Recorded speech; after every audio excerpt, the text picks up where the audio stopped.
Episode 1, bulking to 105. Let's see what the body weight is at. 96.8. One thing I've started doing differently is I've started trying to take a pre-workout for the first time in like years, I think, for my training sessions. So that's pretty cool. I've been doing it for around a week now. A little over a week. This is a week and 1 day. And it's pretty cool actually, so I'll probably stay using that, yeah. What's up YouTube? I actually would like to do this series with a, not voiceover, but with a like microphone in the gym where I could talk there, but I don't really have a good microphone on my camera at the moment, so that's not really gonna be good. So instead we're just gonna do it with a voiceover here, which should still be pretty cool. Yeah, so gonna try and keep this very low-key, just chill videos, which you can chill and have some food to eat to and just watch this, have some good content here, man. So, the bulk. We're bulking to 105. Body weight is at 96, as I said in the beginning. 96 to 96.5-ish is the average by now. So I've been gaining around a half kilo a week, every single week for 4 weeks, something like that. So I'm actually up by like 2 kilos by right now. And it's first now that I'm actually noticing a big difference in strength. But I am definitely now...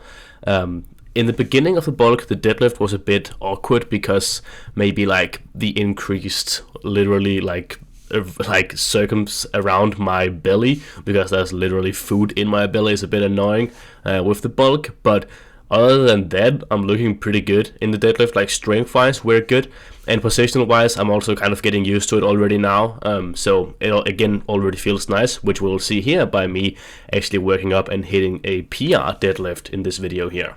But warm-ups for deadlifts, let's talk about that, because that is what I'm doing here and it's actually pretty interesting. So I don't like the 20 kilo jumps anymore, which is also one of the reasons why I like to deadlift in this gym compared to in AK Norland, because we don't have enough 25 kilo plates in AK Norland. So last time I deadlifted in AK Norland, I literally had to skip some weight jumps, so I just skipped a whole plate and went ahead to the next plate there. Because it just feels too awkward with so many jumps in weight. So what I like to do instead is just take the empty bar for a little bit and then go to 70 kilos and then 120, 170 and then 220 here. I really like the jumps with a 25 kilo plate, but maybe I should even at one point consider skipping a jump there. I don't know if it could be worth it to just go straight from 120 to 220, because that 170 just, I don't really know if I get anything out of that, but yeah. So, last warm up here, 220 kilos. It is pretty easy, as if like 220 kilos is always something that is pretty easy for me by now. I could probably do like 15 reps with that, something like that. But it's still a heavy enough weight for me to kind of get a guess of where the strength is today. So, I often use, if I'm going below 280 kilos, I often use 220 as my last warm up, which is what I'm doing here. Today I have pause deadlifts. I actually only have pause deadlifts this block right here, even though it's pretty short pauses. They do a pretty big difference positional wise.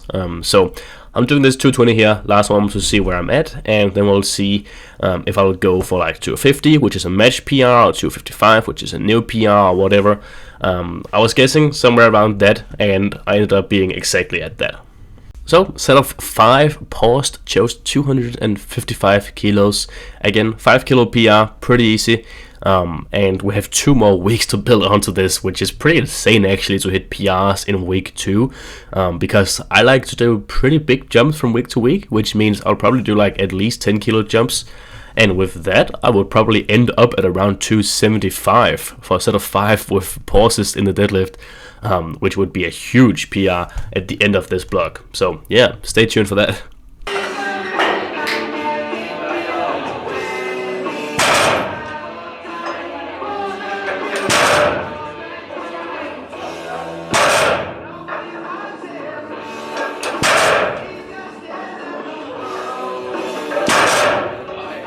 So for back off the last 24 weeks-ish, I've been having set prescribed weight, which has been around 195 to 205 kilos, but this block here I have prescribed RPE for my back offs, but I didn't want to change too much in the average weight used, because what I've been doing has been working really well.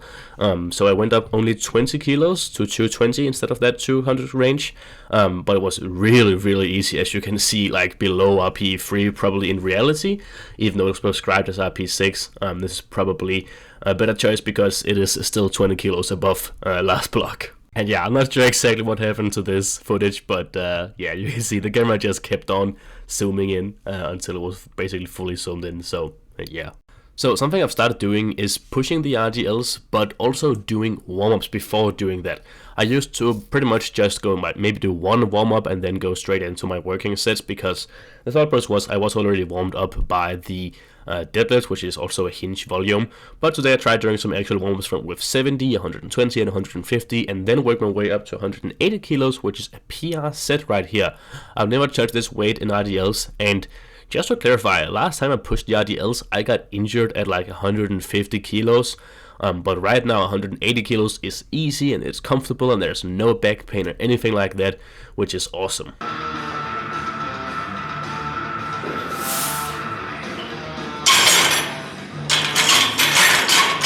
Now for the accessories, this day is basically like a full-on back day. I first off have the RDLs of course, and then I have lat pull-downs here, which I've really gotten to like these double cable thing. I don't really know what's it called, but I really like these. I get a pretty good lat pump from them. I probably do like one set really heavy usually, and then two more so pump feel out sets with it.